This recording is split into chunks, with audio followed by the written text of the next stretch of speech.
ನಮಸ್ಕಾರ. ನೀವು ಏನ್ ಅನ್ಕೊಂಡ್ರು ನಿಮ್ಮ ಜೀವನದಲ್ಲಿ ಸಾಧಿಸ್ಬೋದು ಗೊತ್ತಾ? ಆ ಶಕ್ತಿ ನಿಮಗಿದೆ. ಏನನ್ನ ಬೇಕಾದ್ರೂ ನಿಮ್ಮ ಡ್ರೀಮ್ ಮನೆ ಆಗಿರ್ಬೋದು, ನಿಮ್ಮ ಡ್ರೀಮ್ ಪಾರ್ಟ್ನರ್ ಆಗಿರ್ಬೋದು, ನಿಮ್ಮ ಡ್ರೀಮ್ ಕೆಲಸ ಆಗಿರ್ಬೋದು, ನಿಮ್ಮ ಡ್ರೀಮ್ ಕಾರ್ ಆಗಿರ್ಬೋದು, ಡ್ರೀಮ್ ವೆಕೇಶನ್ ಆಗಿರ್ಬೋದು, ಎಲ್ಲವನ್ನು ಆಕರ್ಷಿಸೋ ಶಕ್ತಿ ನಿಮಗಿದೆ. ಆದ್ರೆ ನೋಡಿ, ಕೆಲವು ಸತಿ ಎಲ್ಲರಿಗೂ ಅದೇ ರಿಸೋರ್ಸಸ್ ಇದೆ, ಅದೇ ಭೂಮಿ ಮೇಲೆ ನಾವಿದ್ದೀವಿ. ಕೆಲವ್ರು ಏನು ಬೇಕಾದ್ರೂ ಸಾಧನೆ ಮಾಡ್ಬೋದು. ನಮ್ಮ ತರನೇ ಎರಡು ಕಣ್ಣು, ಎರಡು ಕೈ, ಎರಡು ಕಾಲಿದೆ. ಆದ್ರೆ ಅದನ್ನ ನಾನು ಯಾಕೆ ಮಾಡೋಕ್ಕಾಗ್ತಾ ಇಲ್ಲ ಅಂತ ಹೇಳಿದ್ರೆ, ನಮ್ಮ ಮನಸ್ಸಿನ ಚಿಂತನಾ ಶಕ್ತಿ.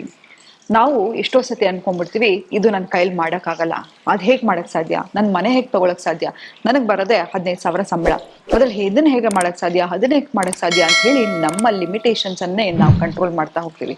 ಎಷ್ಟೋ ಜನ ನೀವು ನೋಡಿದ್ದೀರಾ, 3,000 ಸಂಪಾದನೆ ಮಾಡೋಕ್ಕೂ ಕಷ್ಟಪಡ್ತಿದ್ದವರು ಇವತ್ತು 30,000 ಎಂಪೈರನ್ನು ಕಟ್ಟಿರೋದನ್ನ ನಾವು ನೋಡಿದ್ದೀವಿ. ಎಲ್ಲವೂ ಕೂಡ ನಮ್ಮ ಮೈಂಡ್ ಸೆಟ್. ಆದರೆ ಇವತ್ತು ಒಂದು ಸುಲಭ ಟೆಕ್ನಿಕನ್ನು ಹೇಳ್ಕೊಡ್ತೀನಿ. ನಿಮ್ಮ ಜೀವನದಲ್ಲಿ ನಿಮ್ಗೆ ಏನನ್ನ ಬೇಕಾದರೂ ಆಕರ್ಷಿಸೋ ಶಕ್ತಿ, ನಿಮ್ಮ ಜೀವನದಲ್ಲಿ ಏನನ್ನ ಬೇಕಾದರೂ ಆಕರ್ಷಿಸೋ ಶಕ್ತಿ ಯಾವ್ದಕ್ಕಿದೆಯಪ್ಪ ಅಂತ ಹೇಳಿದ್ರೆ, ನಿಮ್ಮ ಸುಪ್ತ ಮನಸ್ಸಿಗೆ. ನೀವು ಸಿಂಪಲ್ ಇದನ್ನ ಏನು ಮಾಡಬೇಕಪ್ಪ ಅಂತ ಹೇಳಿದ್ರೆ, ಗ್ರ್ಯಾಟಿಟ್ಯೂಡ್. ನೋಡಿ, ಯೂನಿವರ್ಸ್ ಅನ್ನೋದು ಎಲ್ಲ ವ್ಯಕ್ತಿಗೂ ಕೂಡ ಅಬಂಡೆನ್ಸ್ ಅಂತ ಹೇಳಿದ್ರೆ ಅದ್ಭುತವಾಗಿ ಕೊಡುತ್ತೆ. ನೋಡಿ, ನೀವು ನೋಡಿರ್ಬೋದು, ಎಷ್ಟು ರೀತಿಯ ಹಣ್ಣುಗಳಿದೆ, ಎಷ್ಟು ರೀತಿಯ ಹಕ್ಕಿಗಳಿದೆ, ಎಷ್ಟು ರೀತಿಯಲ್ಲಿ ಪ್ರಾಣಿಗಳಿದೆ, ಎಲ್ಲವೂ ಕೂಡ ಅಬಂಡೆನ್ಸ್ ಅಲ್ಲಿದೆ. ಆಕಾಶ ನೀವು ಕತ್ತೆತ್ತು ನೋಡಿದ್ರೆ ಎಲ್ಲಿ ಎಂಡಾಗತ್ತೆ ಅನ್ನೋದೇ ಗೊತ್ತಿಲ್ಲ. ನೀರು ಎಲ್ಲ ಕಡೆ ಹರಿತಾನೆ ಇರುತ್ತೆ. ಎಲ್ಲವೂ ಕೂಡ, ಗಾಳಿ ಕೂಡ ಅನ್ಲಿಮಿಟೆಡ್ ಆಗಿದೆ. ಎಲ್ಲಾದ್ರೂ ಯಾವ್ದಾದ್ರು ಅಭಾವ ಇದೆಯಾ? ಇಲ್ಲ.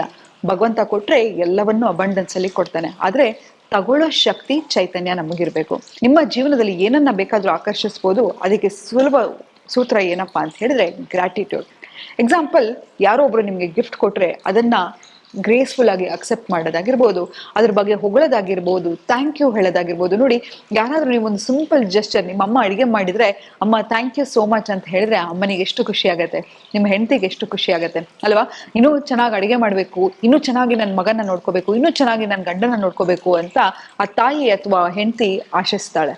ಹಾಗೆ ಯೂನಿವರ್ಸ್ ಕೂಡ ಬೆಳಗ್ಗೆ ಎದ್ದ ಕೂಡಲೇ ಭಗವಂತ ಈ ಅದ್ಭುತ ಜೀವನಕ್ಕೆ ಥ್ಯಾಂಕ್ ಯು ಅಂತ ಹೇಳಿ. ನನ್ನ ತಲೆ ಮೇಲೆ ಒಂದು ಸೂರ್ಯ ಇದೆ, ಥ್ಯಾಂಕ್ ಯು. ನಾನು ನಲ್ಲಿ ಆನ್ ಮಾಡಿದ್ರೆ ಬಿಸಿನೀರು ಬರುತ್ತೆ, ಅದಕ್ಕೆ ಥ್ಯಾಂಕ್ ಯು. ನಾನು ಆರೋಗ್ಯವಾಗಿ ಬದುಕಿದ್ದೀನಿ. ಎಷ್ಟೋ ಜನ ಮಲಗಿದಾಗಲೇ ಸತ್ತೋಗ್ತಾರೆ ಅಲ್ವಾ? ಇವತ್ತು ಬೆಳಗ್ಗೆ ಎದ್ದು ನನಗೊಂದು ಹೊಸ ದಿನ ಇದೆ ಅಂತ ಹೇಳಿದ್ರೆ ಥ್ಯಾಂಕ್ಸ್ ಹೇಳಿ. ನಿಮ್ಮ ತಂದೆ ತಾಯಿ ಆರೋಗ್ಯವಾಗಿದ್ದಾರೆ, ನಿಮ್ಮ ಗಂಡ ಹೆಂಡತಿ ಆರೋಗ್ಯವಾಗಿದ್ದೀರಾ, ಮಕ್ಕಳು ಆರೋಗ್ಯವಾಗಿದ್ದಾರೆ, ಎಲ್ಲದಕ್ಕೂ ಥ್ಯಾಂಕ್ಸ್ ಹೇಳ್ತಾ ಹೋಗಿ. ಯಾರೋ ನಿಮ್ಮ ಹೌಸ್ ಹೆಲ್ಪ್ ಆಗಿರ್ಬೋದು, ಒಬ್ಬ ಬಸ್ ಡ್ರೈವರ್ ಆಗಿರಬಹುದು, ಪ್ರತಿಯೊಬ್ಬ ಒಂದು ವಿಷಯಕ್ಕೂ ನಿಮ್ಮ ಜೀವನದಲ್ಲಿ ಗ್ರೇಟ್ಫುಲ್ ಆಗಿರೋದಕ್ಕೆ ಏನೇನು ಕಾರಣ ಇದೆಯೋ ಅದೆಲ್ಲದಕ್ಕೂ ಗ್ರ್ಯಾಟಿಟ್ಯೂಡ್ ಅನ್ನ ತೋರಿಸ್ತಾ ಹೋಗಿ. ಮತ್ತೇನಪ್ಪಾ ಅಂತ ಹೇಳಿದ್ರೆ, ಮಲಗೋ 1 hour ಮುಂಚೆ ನಿಮ್ ಕೈ ಮುಗಿದು ಕೇಳ್ತೀನಿ, ಯಾವುದೇ ರೀತಿಯ ಕೆಟ್ಟ ವಿಷಯಗಳನ್ನ ನೋಡ್ಲಿಕ್ಕೆ ಹೋಗ್ಬೇಡಿ, ಕೇಳಲಿಕ್ಕೆ ಹೋಗ್ಬೇಡಿ. ನೀವು ಅನ್ಕೊಂಡಿದ್ದೀರಾ ನನ್ನ ಜೀವನದಲ್ಲಿ ಯಾಕೆ ಹಿಂಗೆ ಆಗ್ತಾ ಇದೆ, ಯಾಕೆ ಕೆಟ್ಟದೇ ಆಗ್ತಾ ಇದೆ ಅಂತ ಹೇಳಿದ್ರೆ, ಮಲಗಕ್ಕಿಂತ ಮುಂಚೆ ಕೆಟ್ಟ ವಿಷಯಗಳನ್ನ ಕೇಳ್ತಾ ಇರ್ತೀರಾ, ಕೆಟ್ಟ ವಿಷಯಗಳನ್ನ ನೋಡ್ತಾ ಇರ್ತೀರಾ. ನಿಮ್ಮ ಸುಪ್ತ ಮನಸ್ಸಿಗೆ ಅದು ನಿಜನೋ ಸುಳ್ಳು ಅಂತ ಗೊತ್ತಾಗಲ್ಲ. ಅದು ಅದನ್ನ ಅಟ್ರಾಕ್ಟ್ ಮಾಡ್ಲಿಕ್ಕೆ ಶುರು ಮಾಡುತ್ತೆ. ಅದ್ರ ಬದಲಾಗಿ ಗ್ರಾಟಿಟ್ಯೂಡ್ ಜರ್ನಲಿಂಗ್ ಅನ್ನ ಬರೀರಿ. ಯಾವ ವಿಷಯಕ್ಕೆ ಒಳ್ಳೆ ವಿಷಯಗಳಿದೆಯೋ, ನೀವು ಗಂಡ ಹೆಂಡತಿ ಇದ್ದೀರಾ ಅಂತ ಹೇಳಿದ್ರೆ ಡೈಲಿ ಕೇಳಿ ನಿಮ್ಮ ಹೆಂಡತಿನ, ಯಾವ ವಿಷಯಕ್ಕೆ ಗ್ರೇಟ್ಫುಲ್ ಆಗಿದೆಯಾ, ಅಥವಾ ನಿಮ್ಮ ಮಕ್ಕಳನ್ನ ಕೇಳೋದಾಗಿರ್ಬೋದು, ನಿಮ್ಮ ಗಂಡನ ಕೇಳೋದಾಗಿರ್ಬೋದು, ಯಾವ ವಿಷಯಕ್ಕೆ ಗ್ರೇಟ್ಫುಲ್ ಆಗಿದೆಯಾ ಅಂತ ಮಲಗಕ್ಕಿಂತ ಮುಂಚೆ ಒಳ್ಳೆ ವಿಷಯಗಳನ್ನ ಮಾತಾಡ್ತಾ ಮಲಗಿ. ಮತ್ತೆ ಇನ್ನೊಂದೇನಪ್ಪಾ ಅಂತ ಹೇಳಿದ್ರೆ, ಜರ್ನಲಿಂಗ್ ಅನ್ನ ಮಾಡಿ, ಖುಷಿ ವಿಷಯಗಳನ್ನ. ಮತ್ತೆ ಇನ್ನೊಂದೇನಂತ ಹೇಳಿದ್ರೆ, ನಿಮ್ಮ ಲೈಫಲ್ಲಿ ಯಾವ್ದಾದ್ರು ಒಂದು 5 ವಿಷಯವನ್ನ ತಗೊಳ್ಳಿ. ಎಕ್ಸಾಂಪಲ್, ನಾನೊಂದು ಒಳ್ಳೆ ಮನೆ ಕಟ್ಟಬೇಕು ಅಂತ ಇರ್ತೀನಿ, ಒಳ್ಳೆ ಕೆಲಸವನ್ನ ತಗೋಬೇಕು ಅಂತ ಇರ್ತೀನಿ, ಒಳ್ಳೆ ಸಂಗಾತಿಯನ್ನ ಮ್ಯಾನಿಫೆಸ್ಟ್ ಮಾಡಬೇಕು ಅಂತ ಇರ್ತೀನಿ, ಒಳ್ಳೆ ಆರೋಗ್ಯವನ್ನ ಮ್ಯಾನಿಫೆಸ್ಟ್ ಮಾಡಬೇಕು ಅಂತ ಇರ್ತೀನಿ.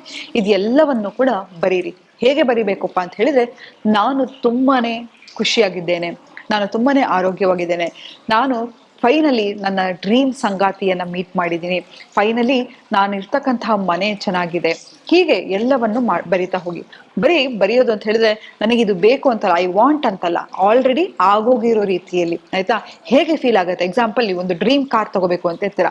ಆ ಕಾರನ್ನು ಓಡಿಸುವಾಗ ಕಾರ್ ಸ್ಮೆಲ್ ಆಗಿರಬಹುದು, ಆ ಕಾರಿನ ಬಣ್ಣ ಆಗಿರ್ಬೋದು, ಎಲ್ಲವನ್ನು ವಿಜುವಲೈಸ್ ಮಾಡ್ತಾ ಹೋಗಿ. ಹೇಗೆ ಡೋರ್ ಓಪನ್ ಮಾಡ್ತೀರಾ, ಹೇಗೆ ಡ್ರೆಸ್ ಮಾಡಿಕೊಂಡು ಹೋಗಿ ಆ ಕಾರನ್ನ ರಿಸೀವ್ ಮಾಡ್ತೀರಾ, ಎಲ್ಲವೂ ಕೂಡ ಕ್ಲಾರಿಟಿ ಇರಲಿ. ನೀವು ಏನನ್ನ ವಿಜುವಲೈಸ್ ಮಾಡ್ತೀರಾ.